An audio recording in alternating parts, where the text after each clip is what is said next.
Let's rev up the engine to reach escape velocity from all this zaniness in the world today. And let's enter the orbit of rational thought that you find in the Far Middle podcast. I am Nick Diolius. I'm a dissident who chooses to live in truth, as Václav Havel so eloquently put it. And I'm your host, bringing you episode 142. Happy Groundhog Day from a few days back.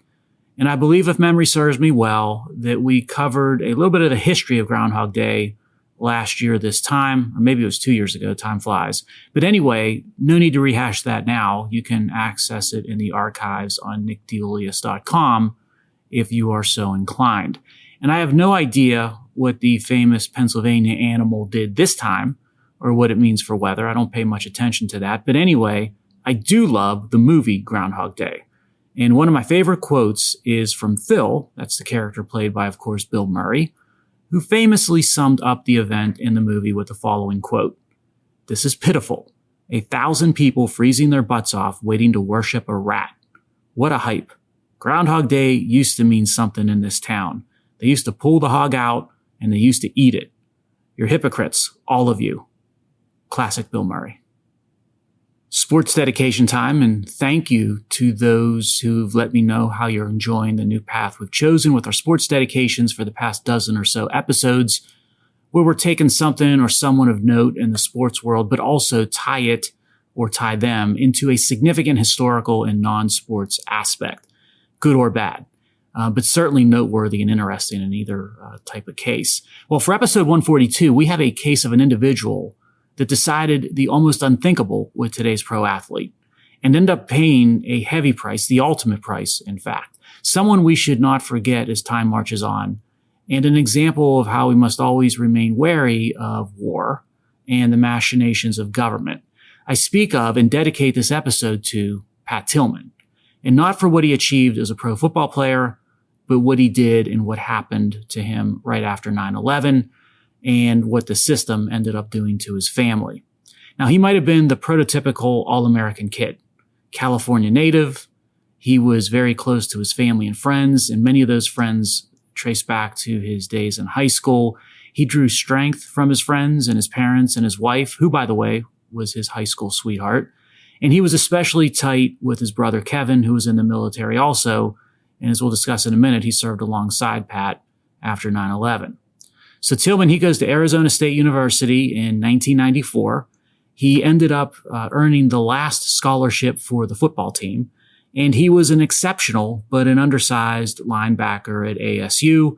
ASU went undefeated his junior year and made it to the Rose Bowl that season. And in 1997, he was the Pac-10 Defensive Player of the Year. Remember when we had a Pac-10 conference? And Arizona State's team MVP. He was a great student. Graduated in 3.5 years, so he graduated early, and he had a GPA of 3.85, which isn't too shabby. And of course, he earned a slew, as you might imagine, with that GPA of academic awards in college.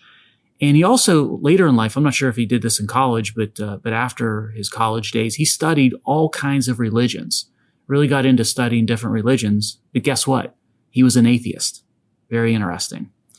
So 1998 comes. It's NFL draft time. Tillman, he gets selected at the 226th pick to the Arizona Cardinals, so he stayed in Arizona. And I'm not sure if the Cardinals felt they had a better read on Tillman since he played college close by, but it was a good selection that late in the draft for the Cardinals for sure. And Tillman was moved to safety in the NFL, which made more sense for him considering his size and attributes, and he ended up starting his rookie season. Now, Tillman was loyal, maybe to a fault. So let me explain to you and sort of illustrate how loyal he was. Get this.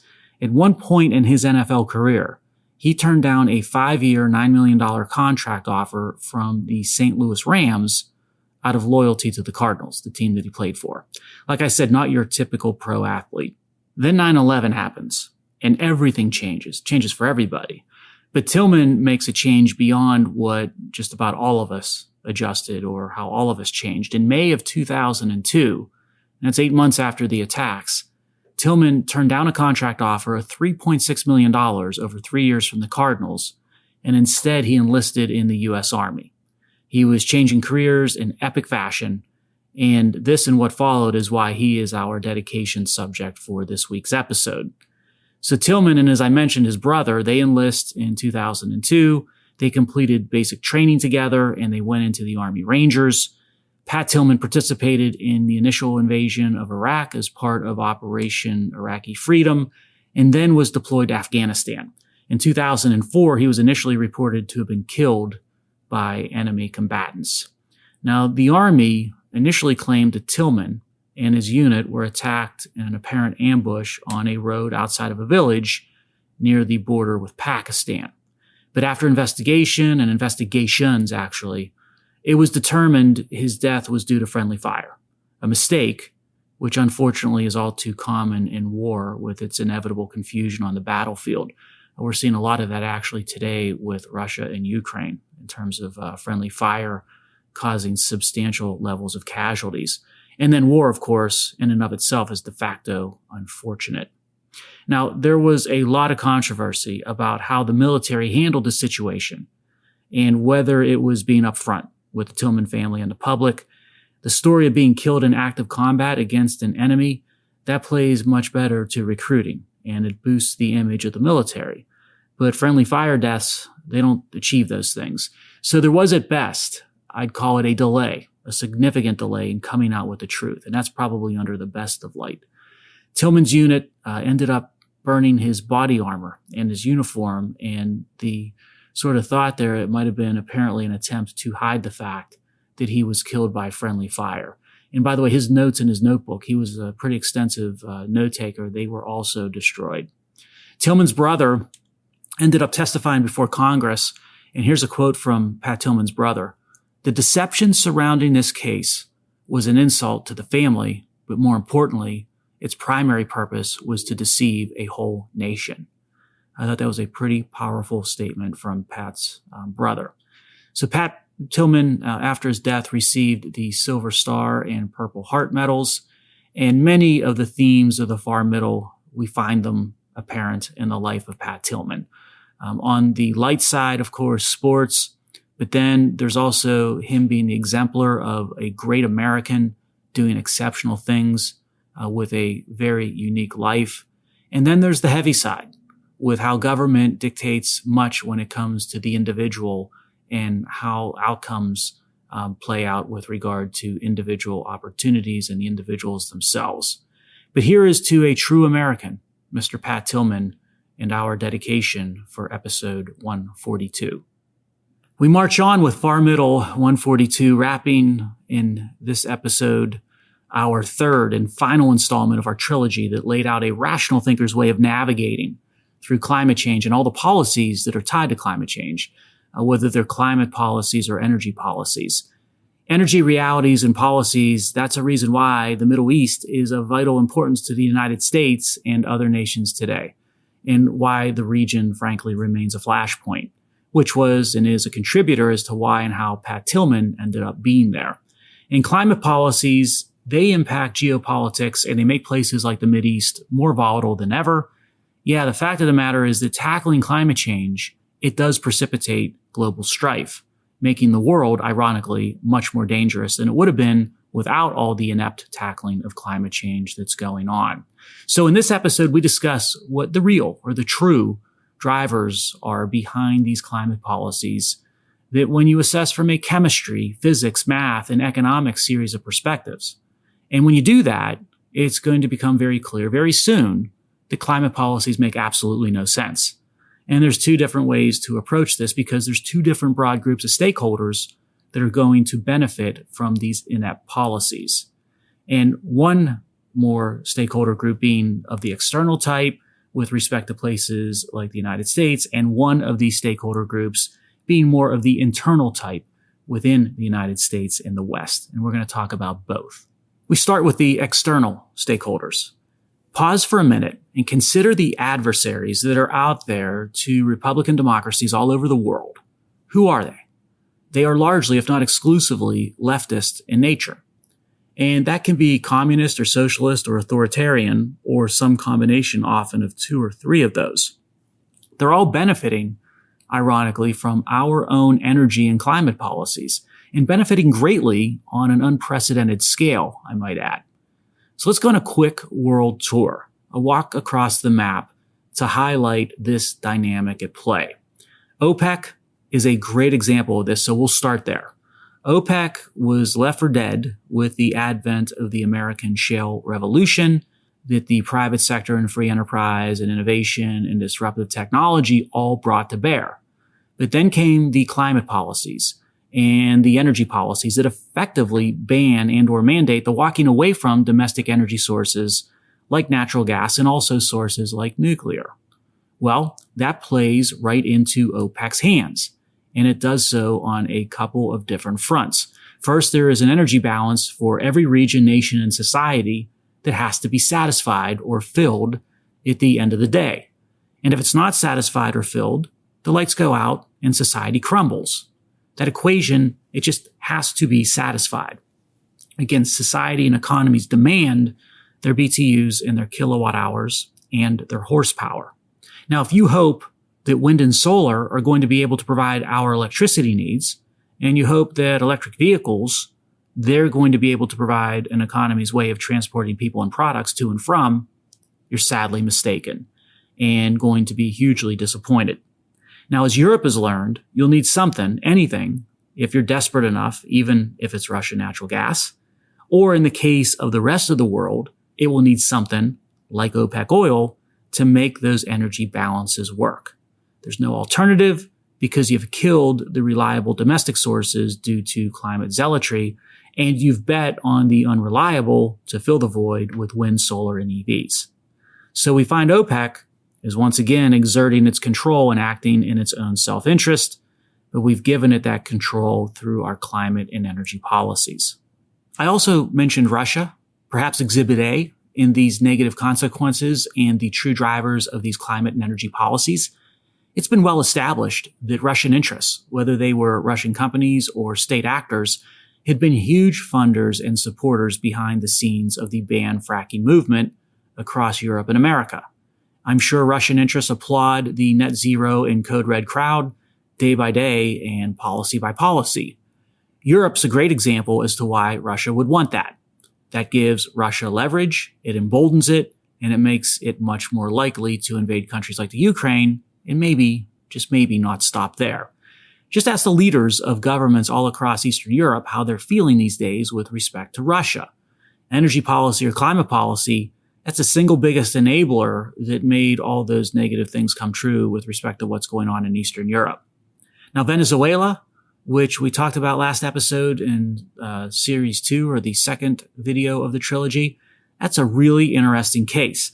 That nation went from effectively a pariah and under heavy sanction from the United States to one now where not only sanctions are easing, but our leaders now ask forgiveness from the leaders of Venezuela so that Venezuela produces more oil or sells more oil throughout the global markets to try to tamp down energy volatility in chaotic energy markets. Now, Venezuela, it knows, it senses that we need it. So what does it do? It starts to get much more aggressive toward its neighbor in Guyana because Guyana holds significant oil reserves and Venezuela wants to be able to control those reserves moving forward. And then there's China. Maybe not the most timely today when you've got someone like Russia to talk about or a pending invasion from Venezuela. But China clearly is the biggest single example of who benefits the most with respect to climate policies and net zero journeys to really bad places. China by design has structured its economy. It's made its investments across the globe to put a stranglehold around every imaginable supply chain component of wind, solar, EVs, and batteries. To think for a minute that we're going to be able in Europe or the United States or North America to mine enough, process enough, manufacture enough of this stuff that's needed for a net zero plan when it comes to wind, solar, and EVs, that thought is ridiculous. What we're going to do is we're going to trade our energy independence that we enjoyed not long ago because of things like natural gas and domestic oil and our grid, and we're going to exchange that for an energy dependency on none other than China. That's, of course, not going to be a good thing. Yes, you see these examples from an external stakeholder perspective of leftist regimes all over the planet. And not only are they big beneficiaries of climate policies and net zero paths, I believe in many ways they're trying to incite those as best they can. But then there's a second perspective with respect to what's behind all of this, and it's more ideological than anything else. The best way to define it is as the left within the West itself, whether it's the United States or Europe.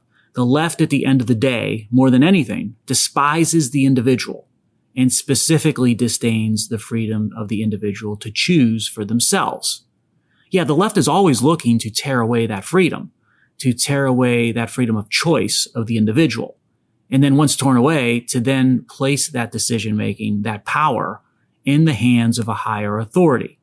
That higher authority could be a religion, that higher authority could be the state, or sometimes it's a combination of the two. Many of these climate policies and many within the climate alarmist crowd indeed reflect the codification and practicing of an effective religion. But considering what the left is ultimately after, what better way to achieve those aims than through controlling energy markets in the energy industry? And if you wanted to only control one industry out there, one sector of the economy, assuming you can only pick one, and you desire to do that in a way to control everything else, which sector or which industry would you choose? Well, you can make an argument to go after something like healthcare, or perhaps finance, or maybe tech these days with AI and social media and all of that. But if you only gave me one industry to choose, I would always pick energy, because the kilowatt hour and the BTU, they touch everything in a modern economy. All those other industries and sectors that I just mentioned, and then all the other industries and sectors that remain. Yep, if you control the kilowatt hour and the BTU, now you can start to control decision-making of all. What you're going to quickly learn and conclude is that climate policies, they're not about atmospheric carbon dioxide levels at all. Anything but. And it's not about the weather or future weather. Anything but. But what it is all about is decision-making and control. So you should start to see climate policies bleeding into things beyond the generation grid, if this phenomenon is actually occurring. And you're starting to see that, aren't you? With even things like food. What you can eat and what you should eat is currently being questioned by everyone from environmental advocates on the radical environmental movement front to the United Nations to scores of experts and elites in between. And they are starting to look at the carbon footprints of certain foods, such as red meat. Your hamburger? Say goodbye. Certain foods, such as ice cream, which carries, by the way, a significant carbon footprint. And perhaps causing panic for a few of you constant listeners, because it also includes assessing and scrutinizing foods such as beer. And if you like beer and ice cream and hamburgers and things like them, I've got some bad news that might be coming your way down the road if these climate policies continue on their inevitable march toward individual rights and individual control. Driving, that's another great example. What better expression of personal freedom is there than the personal automobile, right? It's revolutionized things across all kinds of different societies and periods of time. Well, through EV mandates and a stress grid, also weakened, by the way, by climate policies, higher authorities are going to dictate when and if you can charge your EV, or when you're allowed to basically drive it. And that's, of course, another way of exerting control. Then there's the concept of 15-minute cities. We covered this topic briefly on a prior episode of The Far Middle.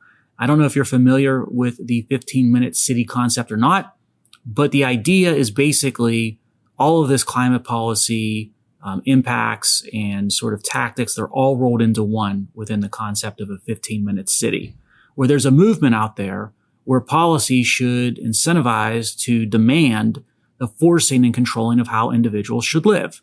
Not just living in urban areas, which would be dictated, but also within so many minutes and within walking distance of public transportation, because that would be the only modes of transportation that would be acceptable, walking and the subway. And 15-minute cities would require basically living in certain sized apartment complexes versus larger sized homes and being told what you can do and when you can do it. We are also seeing climate policy start to rear its head and bleed into the issue of emergency powers, right? It's a climate emergency day, or a grid emergency day. We just saw one of those recently in California. So when the weather gets hot or the weather gets cold on the extremes, don't charge your electric vehicle today because we've got into a grid crisis situation. We've got a grid emergency or we've got a climate emergency, which means everything stops until the higher authority says you can continue your way of living or doing. You're basically shut down. You don't run your business. You can't go to work. And of course, leisure activities are completely out of the question. And we've had a wide array of experiences with that coming off of pandemic and the policies that came with it. But that could be something that is permanent with respect to these climate policies. Yeah, you start adding all this up, and what do you have? You've got a situation where the individual loses control over their own decision making. And then in its place, they're told to basically trust in the higher authority, the government or the state or whatever the expert is on the matter. They're all going to take care of you. They'll tell you what to do. And we know through hundreds of years of history how that typically turns out when that's the left that's in control and making those decisions. Now, I've said that this is akin to and feels a lot like a religion. Now, as a Catholic, I don't need to look any further than what's going on at the Vatican these days to prove that point. Take Pope Francis and compare him to somebody like Pope John Paul II. Boy, what a contrast. But Pope Francis, in many ways, his policies, they're not necessarily instituting Catholic norms or doctrine upon the flock. They're instead instituting socialist norms and doctrine upon the flock. And the biggest tactical tool in the Pope's toolbox to do that is environmental policies, environmental beliefs, and climate change policies. It reminds me, whether it's what's going on with the Vatican or whether what's going on with just policies in general in the United States and Europe on the climate front, it reminds me of the practice of the Catholic Church hundreds of years ago that was known as indulgences. Now, I wrote about indulgences in my book Precipice in the chapter on Pope Francis. I'd encourage you to give that a read. But indulgences were, and forgive the pun, devilishly effective. They worked whereby if you had enough money and you committed some sort of sin, whatever that sin was, that the church said was sinful, you could basically buy your way out of it. You paid an indulgence, a fee, and it wiped away the sin. So it was basically a get out of hell, I guess, for free, but really not for free, for a fee type of an approach. So it was obviously looked down upon greatly. And by the way, it was a key contributor, root cause of the Protestant Reformation, when people like Martin Luther said, hey, enough is enough. This doesn't feel right. It doesn't feel ethical. Yet climate policies, they're bringing back the theory of indulgences, that the climate change crowd is in the position at this point getting to decide basically what is sin. And what they're saying is that there's a new original sin out there, and that original sin is enjoying a high quality of life, and it's utilizing energy that's affordable and reliable. And we're going to need to change our ways, and we're going to need to tax that. And we're going to need to remove that and eradicate that to whatever level is deemed acceptable by the experts or the higher authorities of the religion or of the state.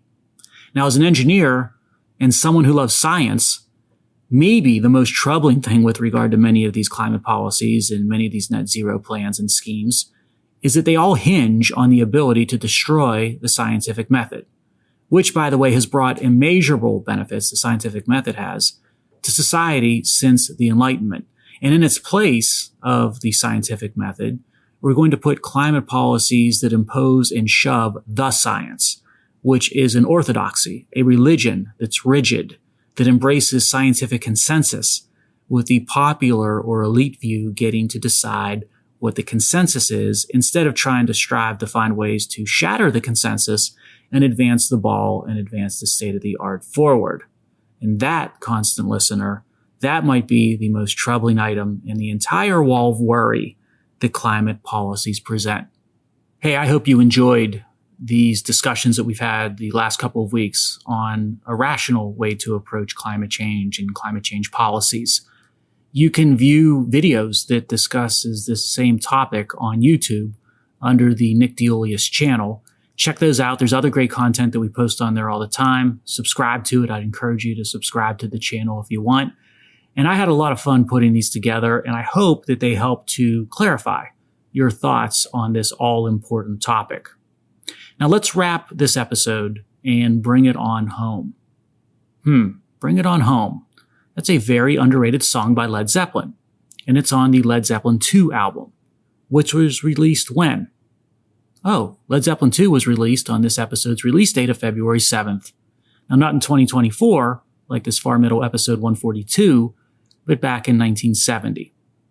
The album earned Led Zeppelin its first UK number one sort of title on the charts. In the Led Zeppelin II effort of the band, it remained on the charts in the UK for 138 weeks.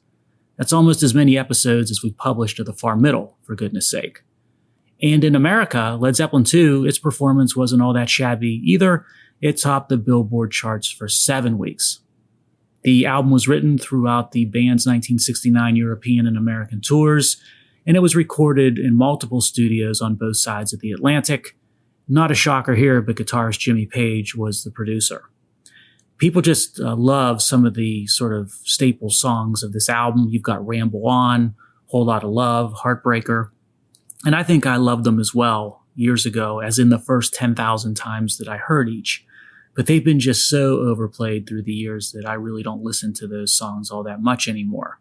But Led Zeppelin II remains an awesome album, and there are a pair of hidden gems on that record. First one is What Is and What Should Never Be.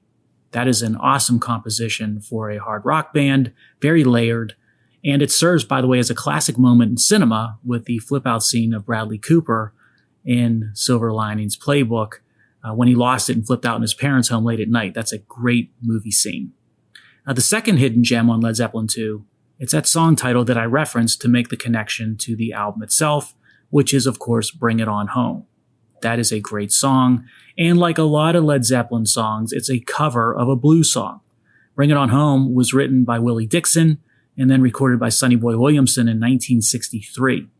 Led Zeppelin ended up doing the cover on Led Zeppelin II, and that's the version that most rock fans are familiar with. They know it better than the original, and many rock fans probably don't realize that the Led Zeppelin version is just a cover. Well, I'll see you next week, or at least I'll talk to you next week. And to borrow 2 more Led Zeppelin II song titles, I want to thank you for your tuning into the Far Middle, and I want to encourage you to get out there and ramble on.